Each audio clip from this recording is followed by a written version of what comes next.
Hey, everybody. Welcome back to The Collective. We have another fantastic show for you planned out today. Very excited. We have Dutch joining us finally. He was supposed to join us last week. There were some camera issues, but hey, we're good to go now. So I'm excited. Now, while I'm excited, make sure y'all is excited.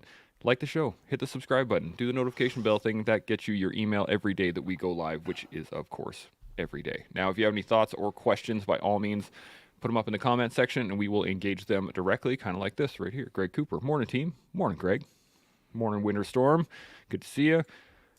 So, yeah, by all means, hit us up. Now, we've been talking about hope all week, and we've come to quite an interesting way in which we've arrived to today. And we're going to be talking about reading between the lines. But before we do that, Dutch, why don't you give us a good 30-second, 45-second rundown of who you are, where you come from, all that good stuff. Elevator speech, Shaun, and this guy. So, hey, thanks. First of all, thanks for the opportunity. It's good to be with you guys, and thanks for the patience.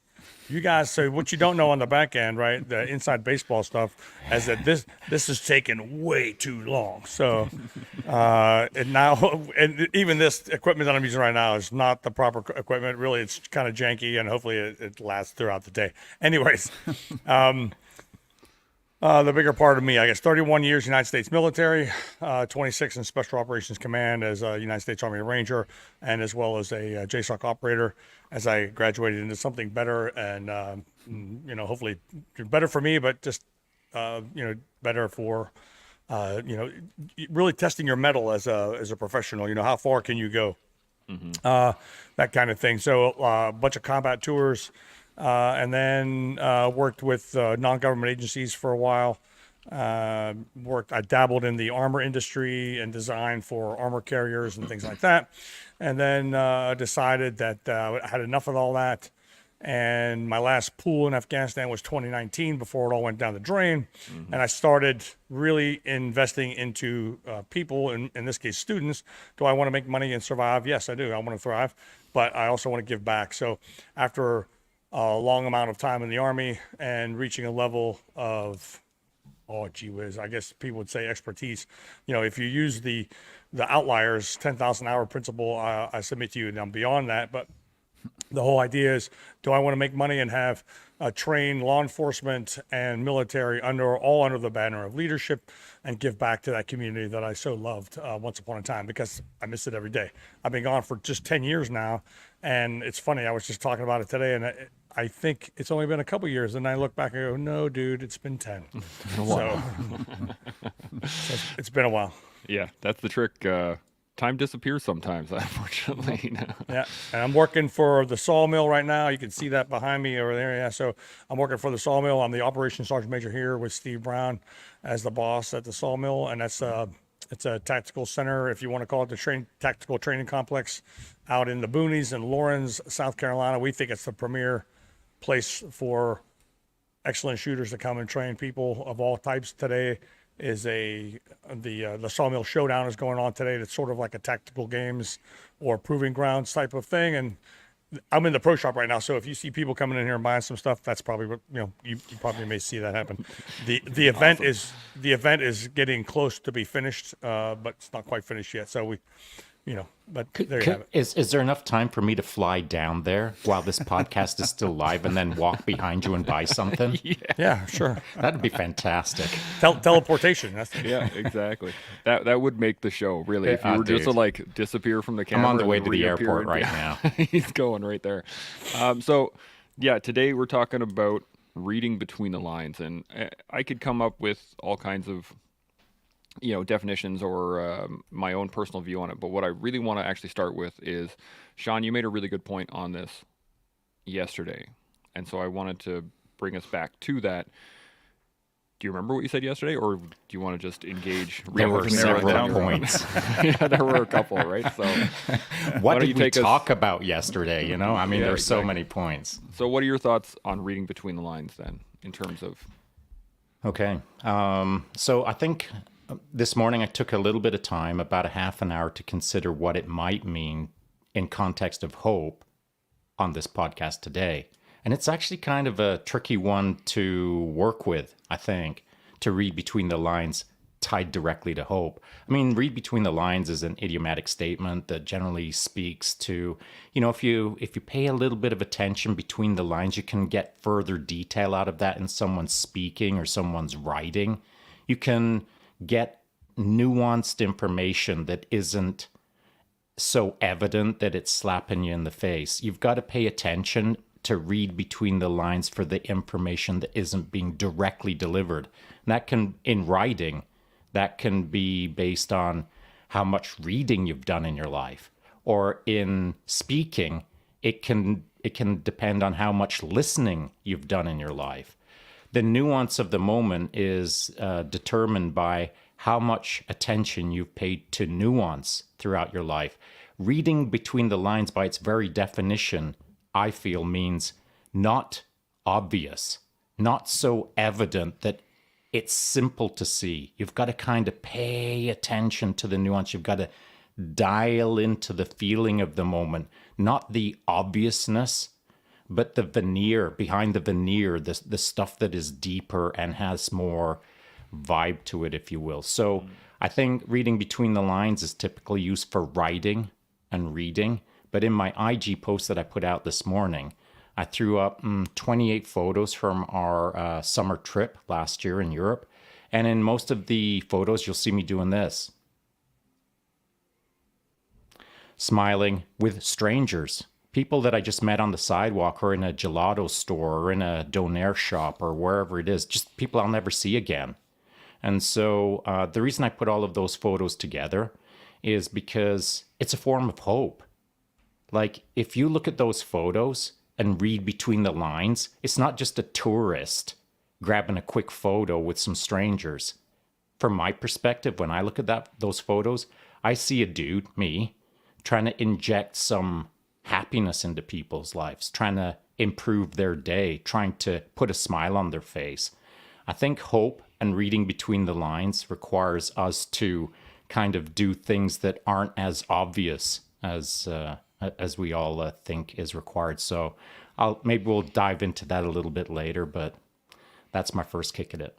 Yeah, right off the bat, dropping mics right off the bat. Let's go to Dutch. What are your first thoughts when you think of reading between the lines? What's your first thoughts that come up? Well, first of all, do you know who I am, right? Because I'm just a big old dumb knuckle dragger. You guys are peeling the onion into this deep conversation, and I'm like, yeah. Shoot stuff, right? Shoot stuff faster. I know, but dude, that's cool, and I reading between the lines. So I'm a firm believer of this complete world doesn't work well enough because people don't speak frankly. If we would only speak frankly, right? If so many people could only speak frank conversations and say, hey, listen, your performance is not up to standard, or your law isn't working for these people, right? Politics, we see it all the time. And quite often, Shaun is right. Obviously, we have to read between the lines in so many things, but can't we just, in some places, can't we just have frank conversation and not have to read between the lines? Certainly with books, photographs, I think that's a good call. And look at social media today.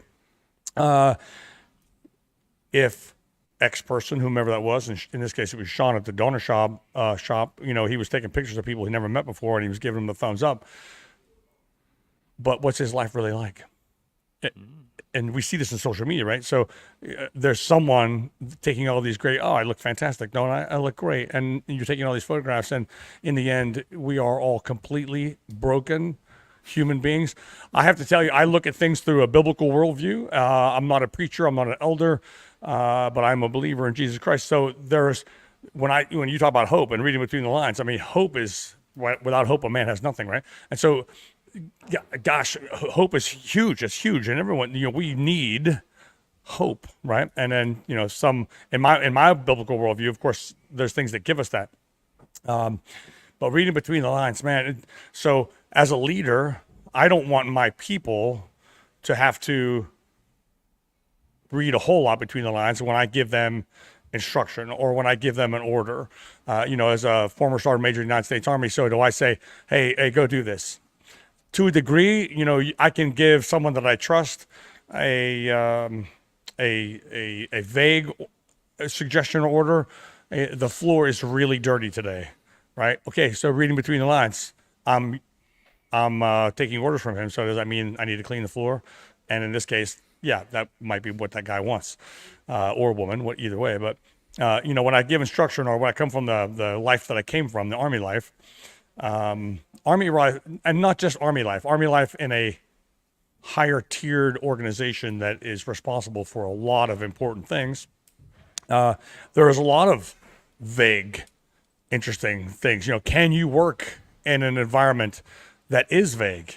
Because guess what, the world's kind of vague anyway. You know, can you go to an environment on your own with knowing the mission parameters and then getting it done without real, you know, step-by-step movements, you know, because you can't. So I guess I would submit to you that, to me, reading between the lines is, you know, what's the broad mission? Go to the store and buy a loaf of bread. Okay. So reading between the lines, you know, what kind of bread does she like? It's usually a she, right?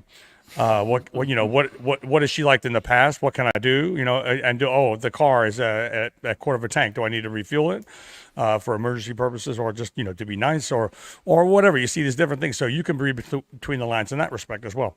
I don't know. Is that enough? Yeah, yeah, no, that's a good my start. rant? That's a good engagement right now. Seb, you got what are your thoughts on reading between the lines? Yeah, man, there's lots of good stuff here. I like what Shaun was saying, and although he didn't really see a segue between the two, I see reading between the line as sort of associated by proxy to hope through communication. You know, so yeah, it totally ties into it, because if you're investing in your comms, you're obviously, this will be a part of the equation. I like what Chris is saying about if only we could have regular conversation, straight up conversation. I think it has less to do with us having the ability to speak our thoughts. It has more to do with our ability to receive and to take it in stride. And I think when you look at it from an external perspective, so, you know, if only we could speak, well, if only you stop being offended every time we say something. Of course, I'm not talking to you, Chris, but, you know, whoever, so that we may have those conversations and realize that the words that are said and how they're said is, you know, which is very, very important right now, but really isn't. What is the message and what is the person trying to convey? That's what's important. The fact that they don't finish it or polish it the way you would like it to is less of a problem. And so I try not to put too much emphasis on how the message is delivered and more about what the intrinsic nature of the message was.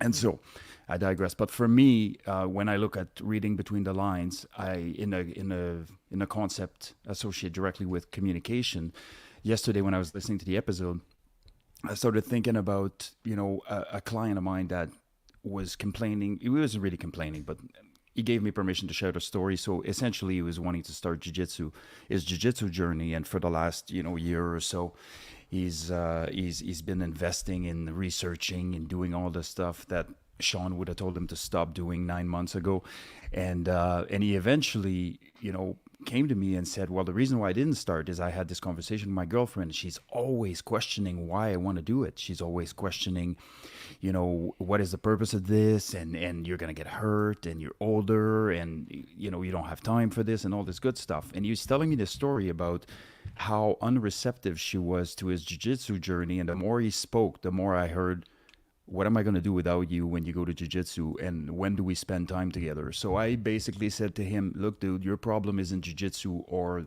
the application of, your problem is she does not want you to do something else that's going to take you away from her.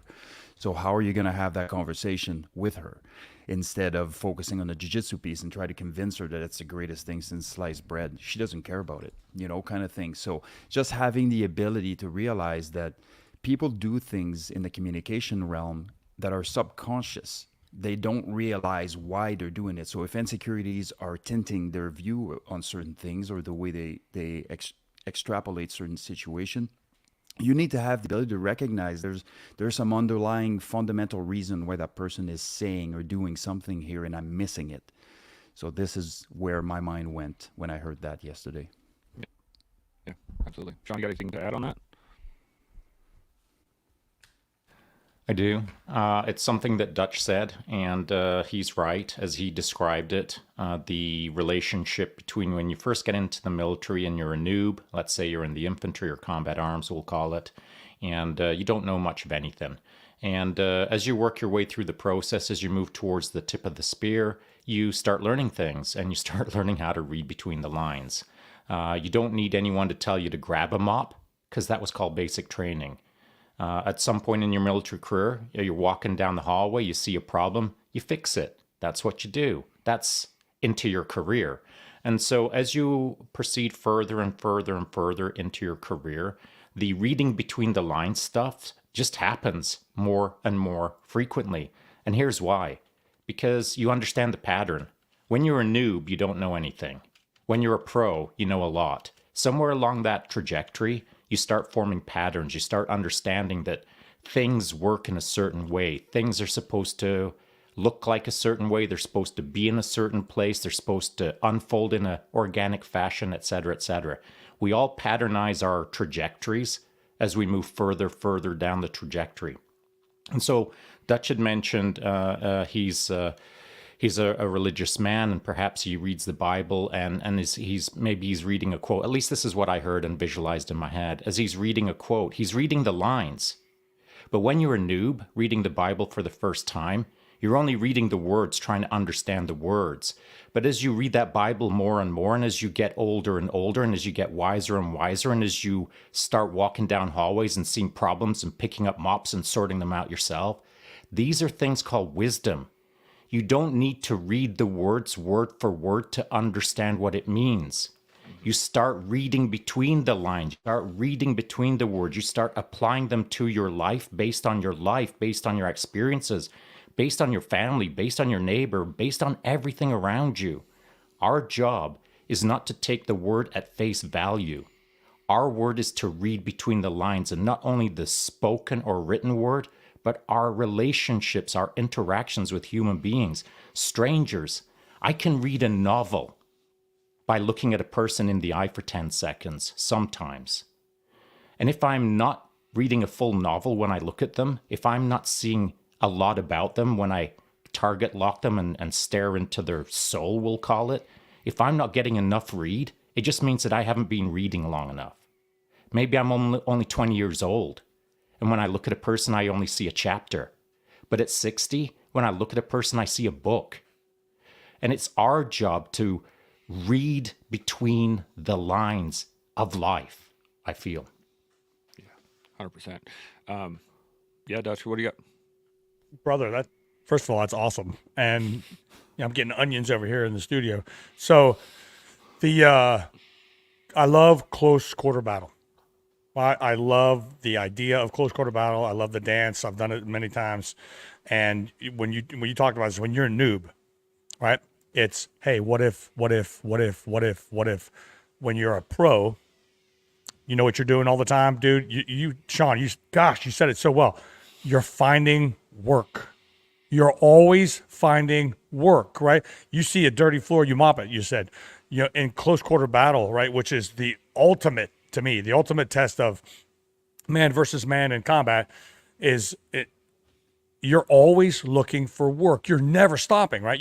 It's a real good close quarter battle. It's exhausting. Yes, you're carrying kit and you're going in small sprints, going here, going there, going there. But you have to know when you turn the corner, right? Someone is there trying to destroy you or your mates. And so you have to do it first. But that whole idea of looking for work, it never stops. You're always looking for work. And that's that wisdom, and that it comes with time. It comes with work, and you are looking for work. To me, is now exactly what you just said. It's reading between the lines, because okay, this section is clear. What do we do? No, it's not what do I do now. It's going on to the next piece, right? And you're looking for work because that section is over. You're reading between the lines because you know the larger mission parameter anyway. Yeah, absolutely. No, you have the commander's intent, right? Seb, you got any thoughts on that? Sorry, Shaun, go ahead. I just got to add it because right now I'm in a CQB running through it with Dutch, actually, in my head. We're clearing a CQB. And Dutch understands that far better than I do, I think, probably, that at a certain level of CQB work, at the tier 1 level, you've just done enough CQB stuff that you understand the game really well. And you understand it to a degree where the words aren't important. The words actually don't exist if we're talking about reading between the lines, because you've just done it so long that now it is a moment in time that you're just flowing through, that you're existing in, that you're operating with, that you're interacting in, that you don't feel like you're a victim to, nor do you feel like you own the entire moment. You are existing comfortably in the moment, in charge, feeling and flowing. That to me is reading between the lines. When you're in a CQB with a good small team, it's magic, man. But that's hard to understand if you've never been in it or you've never experienced it. But magic is all around us in all kinds of industries, in all kinds of ways. Even in a gelato store in Italy or in Rome, as one of those photos I put up, that the moments that we create can be a 1 second moment of such unimportance that it's already forgotten, or a 1 second moment in a gelato shop where you've got your arms around a couple of people that you'll never see again, but it's a freaking lifetime of experience in that 1 second.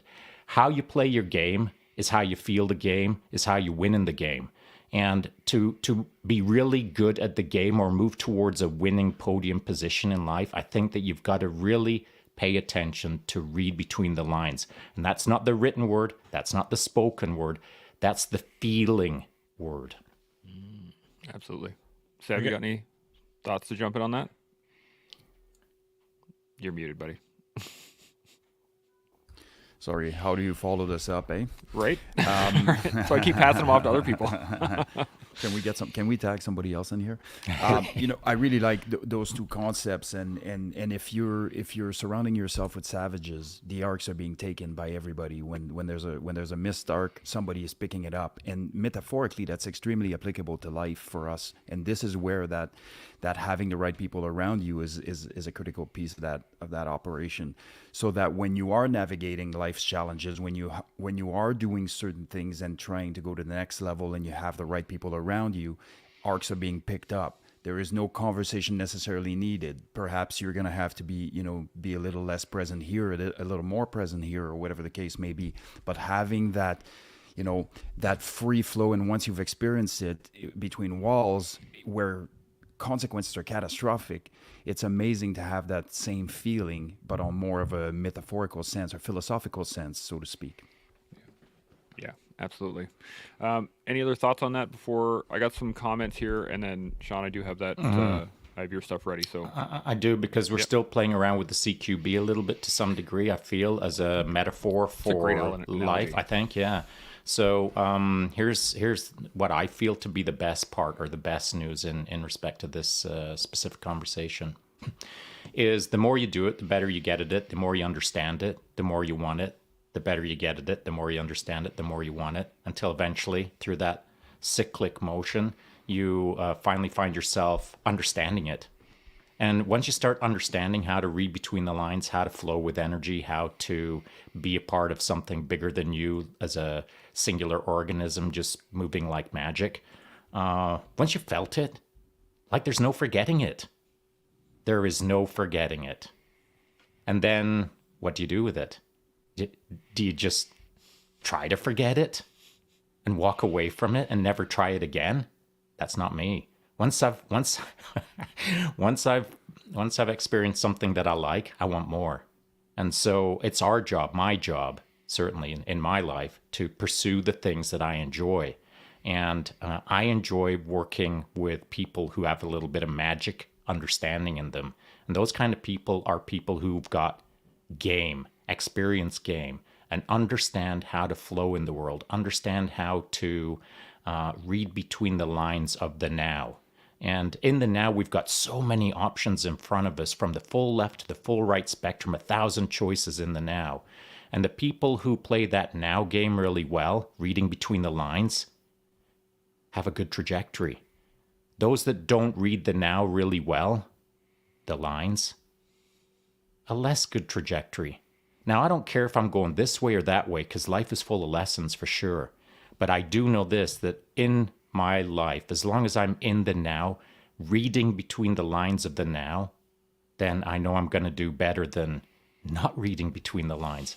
The big signs that show up from time to time, somewhere halfway down the block, somewhere 4 city blocks from here, there's a traffic light. That's not reading between the lines. Those are just pattern interrupts on your trajectory. Reading between the lines requires in the now, feeling the now, understanding the now, and making the read between the lines choice in the now. Absolutely. Dutch, you got some thoughts? Again, knucklehead. Good stuff, man. Really good stuff. And I think if you as a shooting instructor, we often talk about spatial or situational awareness. The shooter that is on the line and is concentrating on getting his shots correct, but he can also see the butterflies that are cruising around on the range. He's got it going on. His trajectory, I like the way that Shaun's. Oh, You're so good. Don't worry. touch Carry something. on. You're good.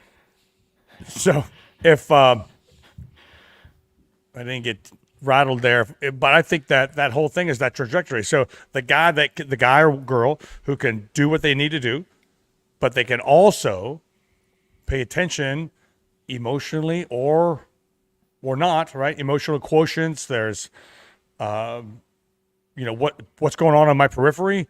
They're going to have a better trajectory without a doubt. And I think something you said too, Shaun, is I think as people go on, as you live your life in your own tribe, wherever that is, isn't it better to hang out with people that have a better trajectory?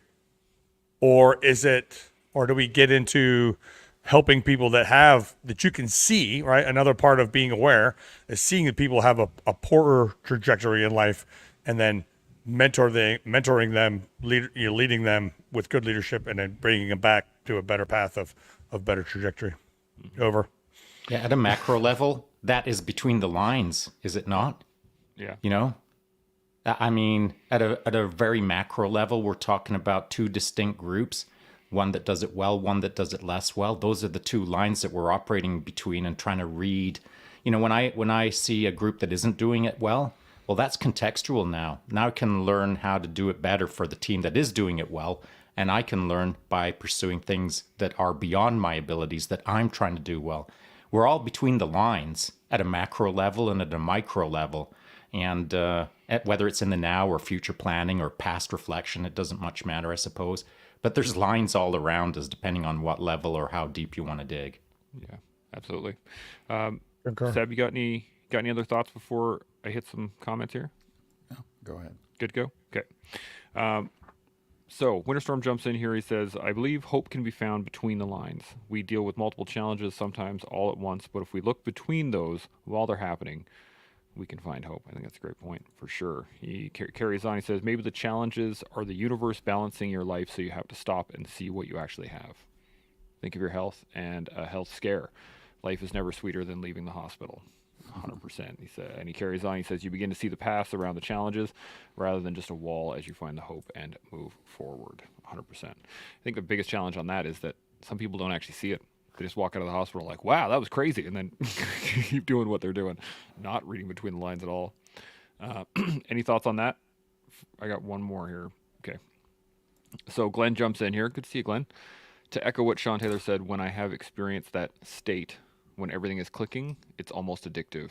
At least from my perspective, you get extra fired up. Seb, you and I were having this discussion a little while ago, talking about like synergistic relationships. Mm-hmm. Can you expand for the people? Yeah, and what Glenn's talking about here is basically being in a flow state, right? And when you reach that flow state in any state of affairs, it's a good place to be. What Shaun is referring to is that very, very visceral relationship and connection between humans and between you and every endeavor that you take on in life. And I really like that, and I always like that about him because he always has this thing where I'm so tough, but like this is EQ to another level, and he knows that I know, and He doesn't fool me. But I'm yeah, hiding behind my coffee mug. and it's really important to have that. I think, and we've had this conversation recently where I am now, and for you guys that don't know this, I generally will fill a bottle with ice water, lemon water at night for my night, before going to bed, because I drink all night. And for me, if you want joy exemplified, just watch me when I drink lemon water from that bottle. Every single little piece of lemon pulp that goes through, every little ice cold water that flow through my gullet, and all of those things are equivalent of winning the lottery. If you were to look from the outside, you'd be like, what the hell makes him so happy?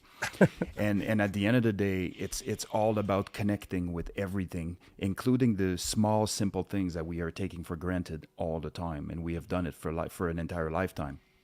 And so what does that mean? Well, it means even smaller than the things you think you should be focused on, so having that relationship with the water flowing through. And I'm going to sound like a hippie here, and I'm totally fine with that. But you get to a point in your life when you're really investing into connecting with the things that you're engaged in, whether it's conversation, whether it's being in the moment, with all the things that Shaun is speaking about. You're beautifying your life to an extent that, adversity stands no chance against somebody that appreciates absolute every little piece of connection they can get through this life. And I think that's something that we often forget. We focus on the big things, we focus on the big joy, and we focus on the big, adversity moment, and nothing happens in between. We need to be filling this with all these connections, connections with the things that we do, connections with the things that we say, connections with the things that we watch and read and listen to, all of those things. And we really, at the end of the day, what it comes down to is it forms meaning.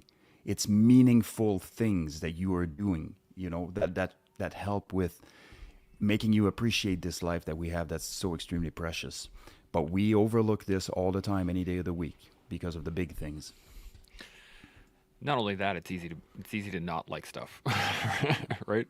It's always easier. Yeah, it's completely always easier, to discard something or dislike something than it is to invest yourself in something and then like that. Yeah, unless it's sugar. and sorry, Chance, you were asking about synergy here, and I didn't answer that. Did you want me to? Did you want me to go on that? Or? No, it's all good. We could. I think we'll carry on from where you were. Dutch, what you were about to jump in there on what's so the little things you talk about, the little things, and then Seb was just talking about it, and he dovetailed to what Shaun had already said, but whether it's through suffering or you're in an uncomfortable moment and then you see the beauty around you. Give an example of Ranger School more than 30 years ago. I'm suffering in the mountains of Georgia. It was super cold. My fingers are coming apart, right? I'm fatigued, and somebody said, you have to go get water. So I gathered some canteens, and I went up through the patrol base, and I went up to a place where there was a stream. And it was early morning. Sun is coming up. The rocks, the stream, the pines, and I'm by myself, which is unusual anyway, unless you're doing some sort of goofy recon or something in Ranger School.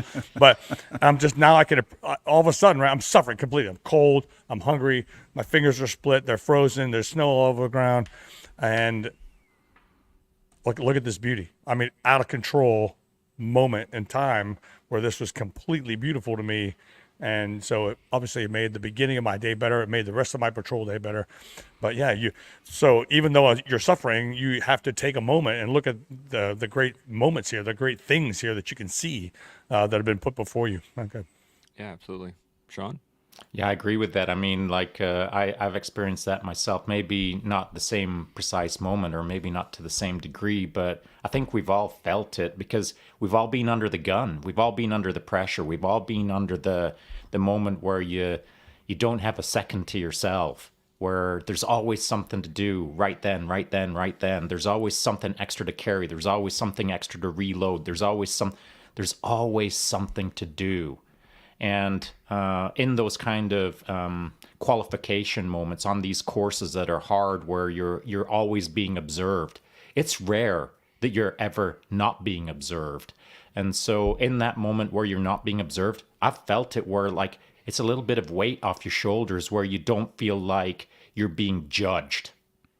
And I think that's kind of an important word in this conversation, because in order to have hope, you've got to have a certain sense of ease, just even for a second. You've got to have a certain sense of peace with yourself so that you can just settle down, even if it's for a second, and feel what's going on around you. You know, as you were telling that story, I overlaid a moment for my history where I also could see the frost on the grass and see the sun hitting the frost and thinking that frost will only be there for another 5 minutes. And I just appreciated the 5 minutes of that day that will never be recreated again on the planet in that moment.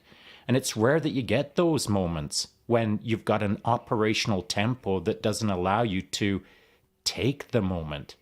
And as a funny little quote that I do appreciate from the Merovingian in The Matrix, how can you have time if you never make time?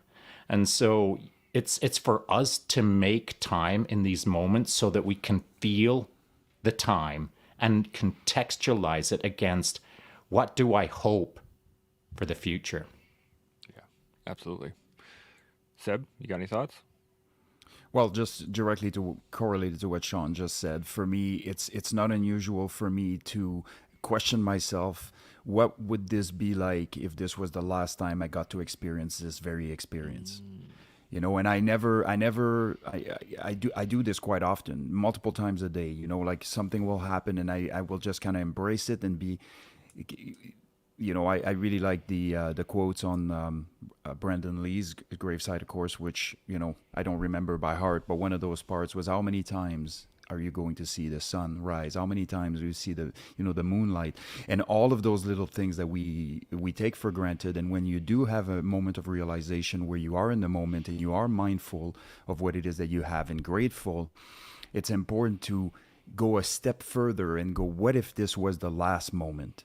And I just boosted that experiential, moment in that very second by making a conscious decision, which is to challenge my belief that I will be here to see it again, because that takes the novelty out of it. If I said to you, I'm going to give you a movie to watch, and this is the last time ever you can watch it, would you be paying more attention? And the answer is yes. Yeah, I'd be turning up the volume as well. Yeah, precisely. Yeah. Yes. 100%. Yeah. Dutch, you got any thoughts? I got No, a comment too. No, you're spot on, bro. That's it. Right. Like Seb great. said before, how do you follow that? I don't know. Right. All Shaun, good.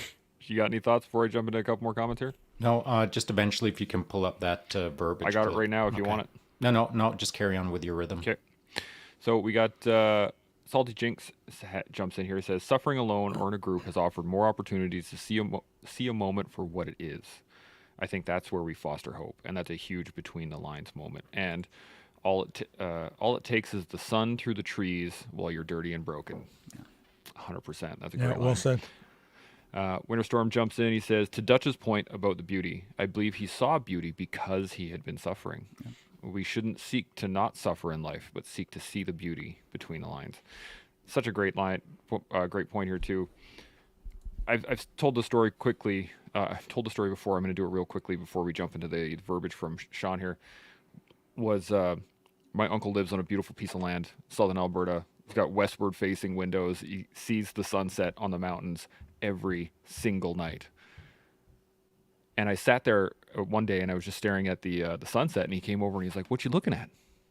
And I was like, "The sun, the mountain." And he's like, "Oh yeah.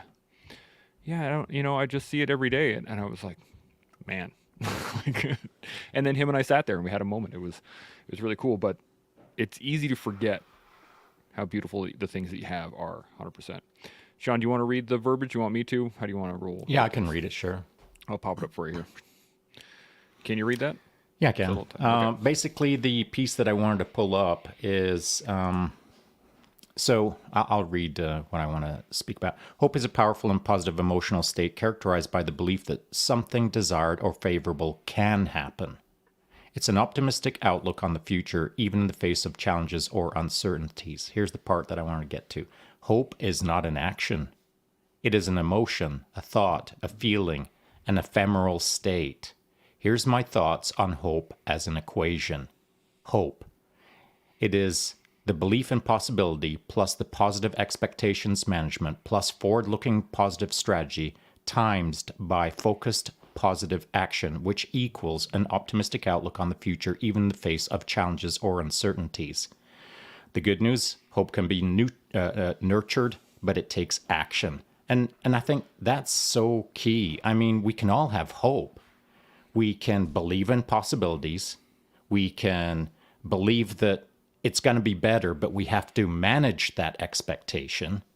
And we need a forward-looking strategy to start believing in hope as a strategy, not as a little tactical moment, but as a strategic trajectory forward on how you're going to increase your hope in life for yourself and for others. But at the end of the day, it takes focused, positive action. So again, thoughts, action. All of the thoughts in the world hoping won't change a freaking thing. In fact, I would argue that to some degree, if you don't do anything about all your hopes and dreams, you will start to backslide if you don't apply action. Hope becomes tangible once you apply action to it and start seeing outcomes. Yeah, 100%. Dutch, you got any thoughts on that? Right on time. Your thoughts? Yeah, this is so apropos to the political spectrum that now is the United States. Maybe it is for you guys too. I don't know. I pay attention slightly to Canadian politics, but not anywhere near as much as I should. Maybe.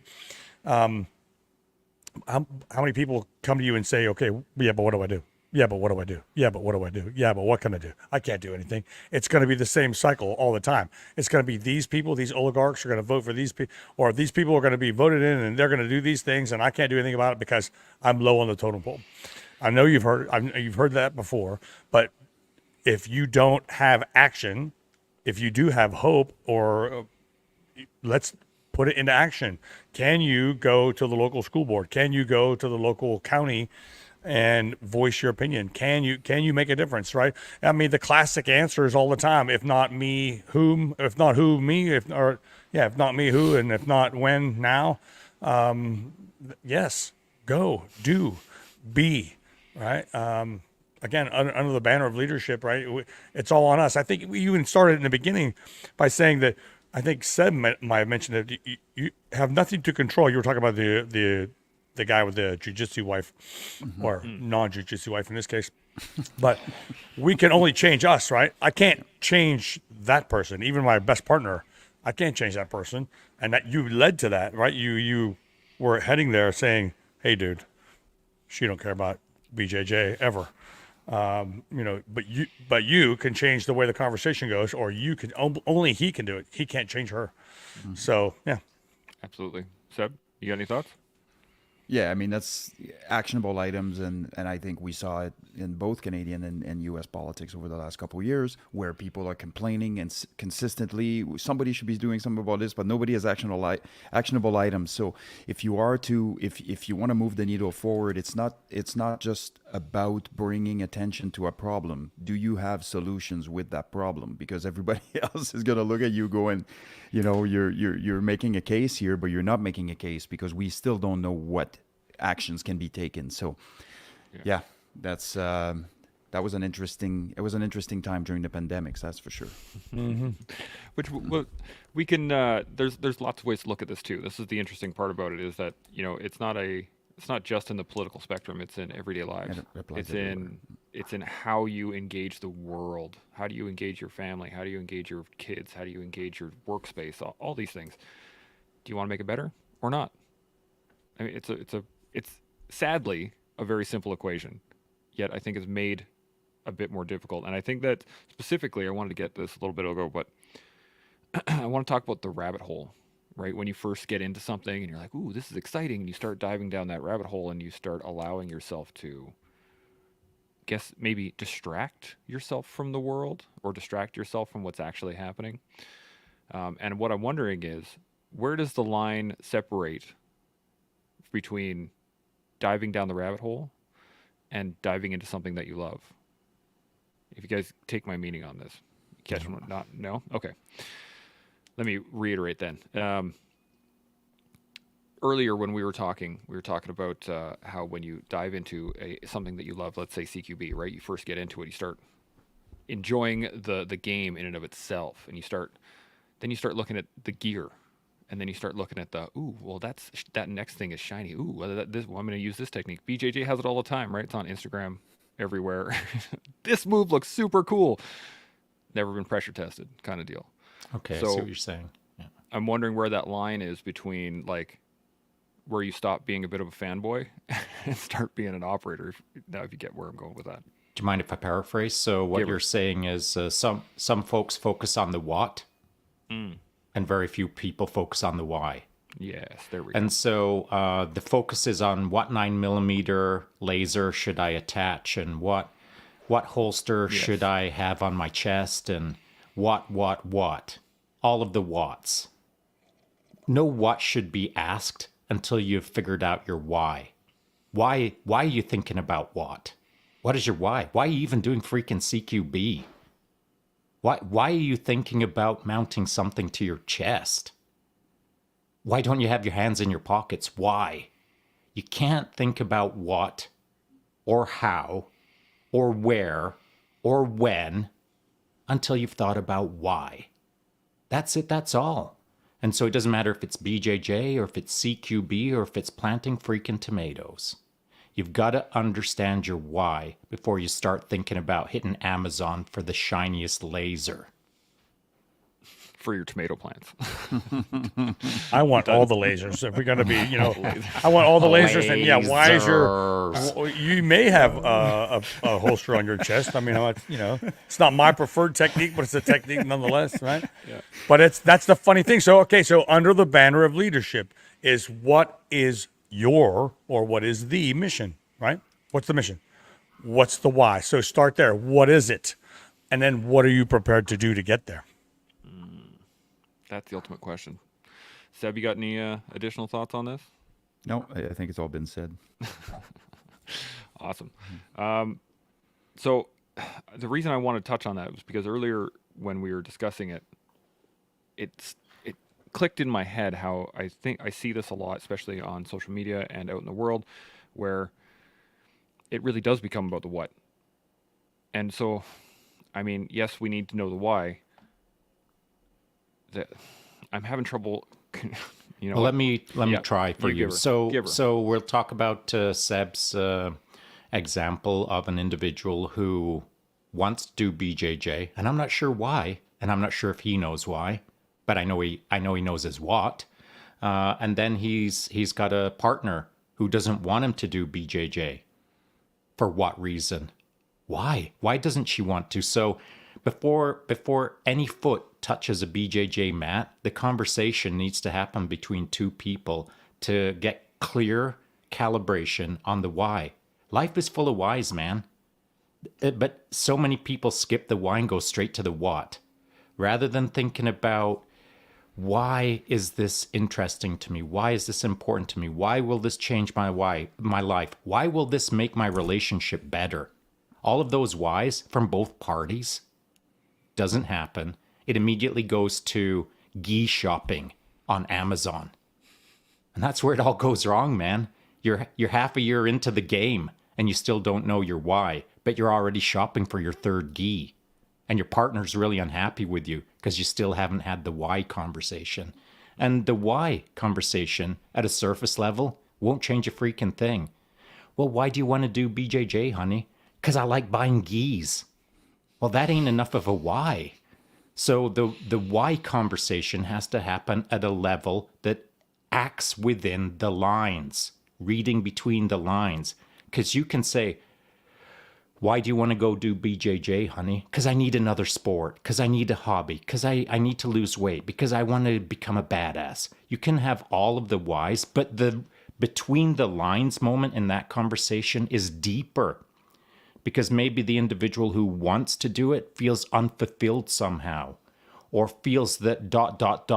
level 27 deep conversation reading between the lines of the conversation rather than that veneer surface level of nothing will get accomplished in this conversation because we ain't going to talk deep enough about the why, if that makes sense. Yeah, absolutely. Seb, you got any thoughts to add? Yeah, I mean, introspection leads the way, right? So for me, every time we're having an interaction, and every time I will have, a conversation with somebody that something needs to be either argued or debated or discussed, or I want to make sure that I'm squared away myself with what it is that I'm asking and why am I asking, And so I think what we like to do is distract ourselves, and we like pleasure hormones. So what do? We buy geese online. We go down the kit train or whatever. Hey, dude, you don't have your why attached to why you want all these tools. And one of the biggest pet peeve of mine is how many gun nuts thinks that people on teams are gun nuts. And it's often not the case at all. Often it's about, the tools of the trades are a byproduct of what needs to be accomplished, and just a tool and something that you use in in actioning the decisions you'll make in a dynamic environment. But it drives me crazy when you start. You don't know the why. You don't know why you would engage in something like this. You don't know the cost of the sacrifice associated. Why you don't know why somebody would do this for the collective. You don't know any of those things, and you're down on page 75 of the building this most skookum gun you can possibly own and have in your arsenal, and you're distracting yourself from doing work that's truly meaningful. And through all this entire day that Shaun has been dropping mics left, right, and centers, the one word that keeps on coming back for me is meaning. Everything that he speaks about can be captured in one word: meaning. Yeah, 100%. Dutch, any thoughts? Well played. No, meaning, exactly. I mean, in the end, again, there is the what, and there's the why, and there's another why underneath that why, by the way. It'll happen too. So why are you protecting your family, or why are you doing this sport? And then then there's the what, and there's another little why. And why are you trying to do this? Why are you buying that? Why are you doing these things? Yeah, and you're exactly right. Seb, what does it mean to you?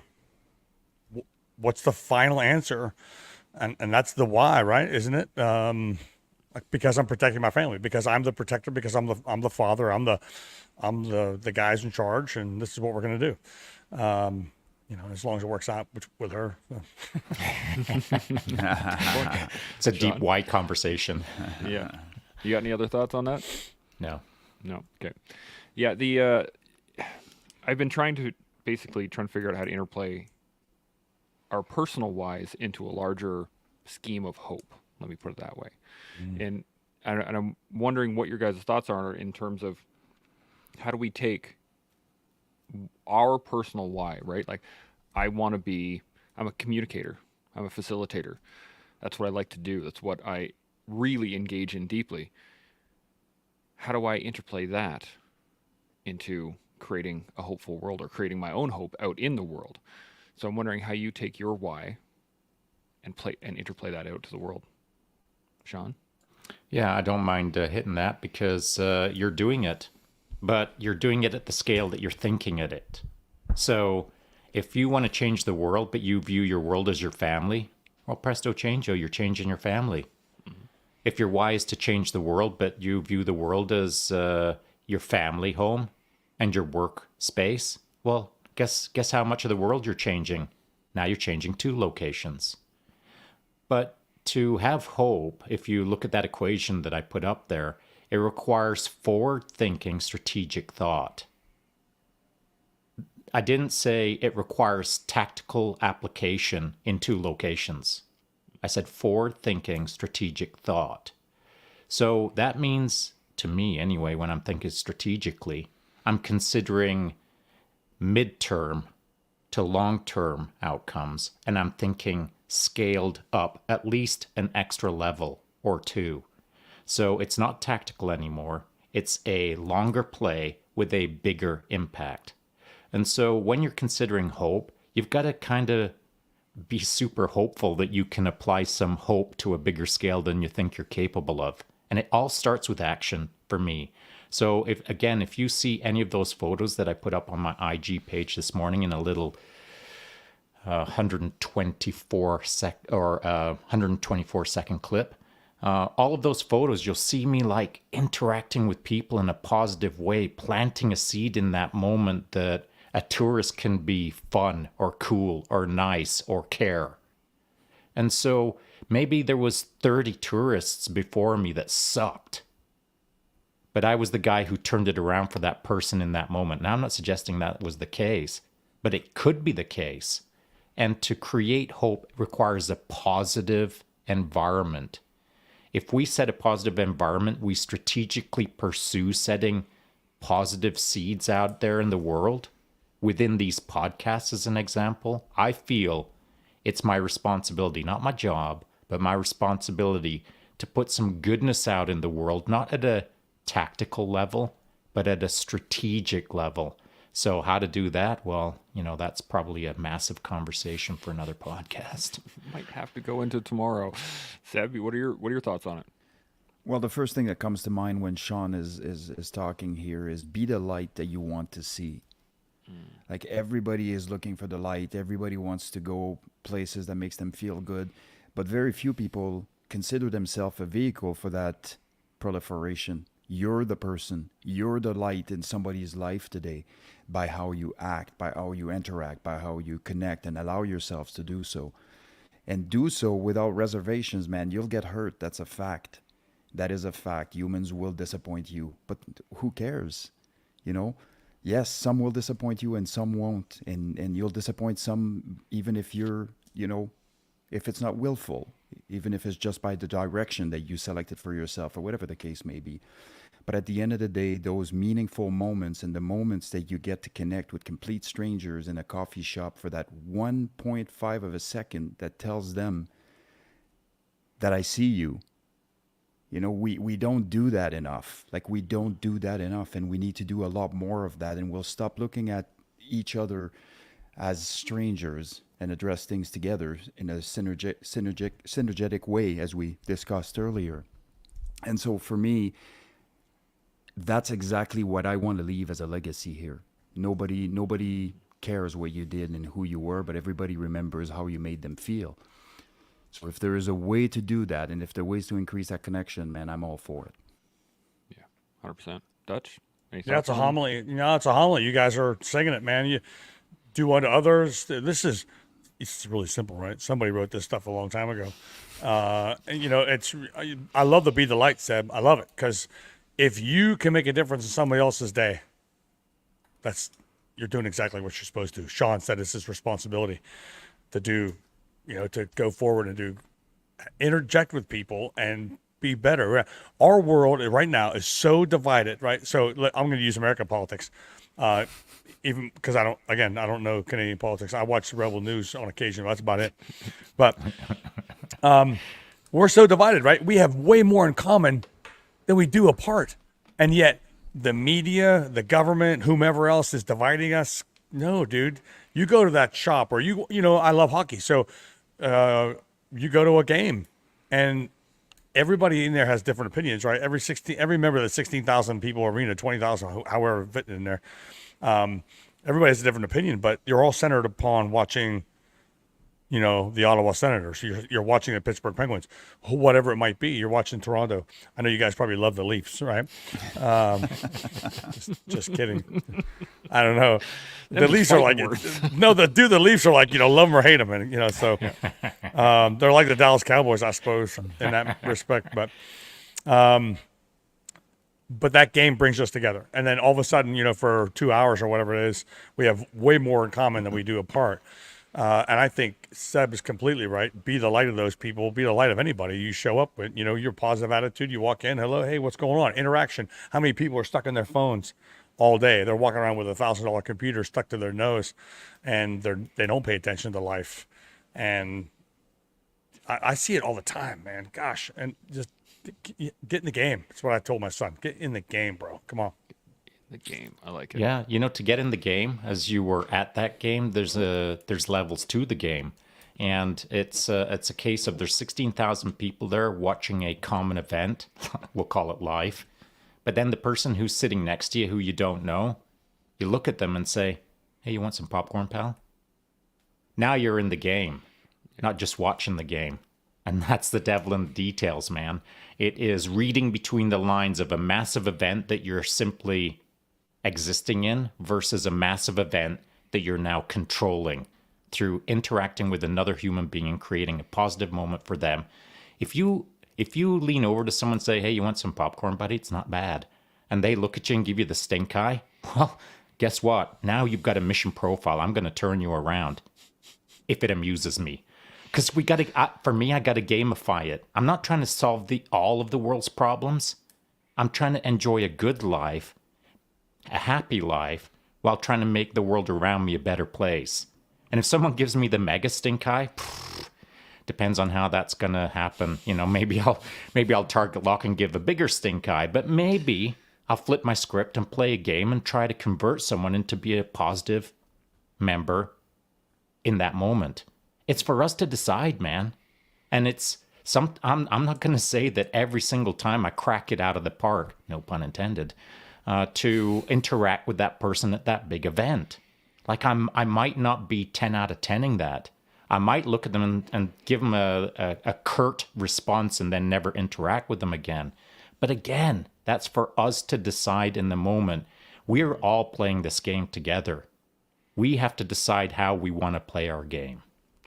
Absolutely. Yeah, one of the things I say all the time, everyone has a story to tell. So whether it's the popcorn guy who gives you the big stink eye, he just lost his wife, he just lost his family member, he just got fired, I don't know, whatever. And it's like the traffic jam, right? It's an old country song, I think. It's Brad Paisley. You're beeping and everybody's in gridlock, and you're beeping and having a hard time. But no, so what? Right? You have 5 minutes in traffic. You're having one of those days, but someone over there is having one of those lives. And hey, man, just take a minute, right? I use the terms battlefield patience all the time, and you can easily use battlefield patience in real life anywhere. Anybody can. Just give it a minute, man. Everybody has a story to tell out there. They may be suffering way more than you are. You know, cut them some slack, bro. Yeah, 100%. Now, we are just over time here. I really appreciate Seb joining us. Dutch, good to see you as well. Shaun, always good having you here, man. I love talking with you, picking up for my lack of brain power this afternoon, so I really appreciate that. Let's hit some final thoughts then, and we'll shut this day down and go from there. Seb, final thoughts on anything we've gone over so far today? Yeah, man, just go out there and do it differently. Just go out there and do it differently and start today. That's completely within our control. It's within our span of control. This is a willful decision. It's a decision to change my outlook. It's a decision to invest more of myself. It's a decision to be more paying attention to others. It's a decision to feel more, to close my eyes, to feel life instead of navigating it, head on with visual aids. And just go out there and enact all of this. Love it. Dutch, final thoughts? Yeah, I'll jump right on top of that and say, get in the game, stay switched on, right? I say these common things like you might use in a military mantra standpoint, but stay switched on, get in the game, and be part of everything. Don't be a part. Don't be a part of it. Be a part of it. If that makes sense to you. Absolutely. Shaun, final thoughts? Yeah, I'm glad that both guys finished off with action-based considerations, because I think that the term hope, the word hope, is a passive term. It's just it's a definition. And then based off of on the left and right of hope, you've got hopeful and hopeless. You've got less hope or you've got more hope. Are you full of hope or do you have no hope? Hopeless and hopeful. These are states of hope. And it's your job to figure out what state you want to interact in. If you want to interact in the hopeless state, just know that that is not fixed in place. That's a decision that you chose to be hopeless. But once you apply action against hopeless, now you're adding full. Now you're heading towards hopeful. It's our jobs to add hope into our vessel, whatever that means to you. So don't think of the word hope as, I just hope that life gets better. Consider your state of hope, hopeful or hopeless, and then do something about it. 100%. I was just playing with this in my head, in that I like to quote Fran on this. He always says, hope is not a plan of action, but a plan of action is hopeful. So keep that in your head. I really do, again, appreciate all the conversation. I appreciate all the comments from all the people watching. Great conversation. Thank you guys so much. So as we all, learn how to read between the lines, that allows us to build upon our understanding of the nuances in life, which allows us to grow into that life. And you can do that with us every day here on The Collective. We'll see you all tomorrow. Chimo. Chimo.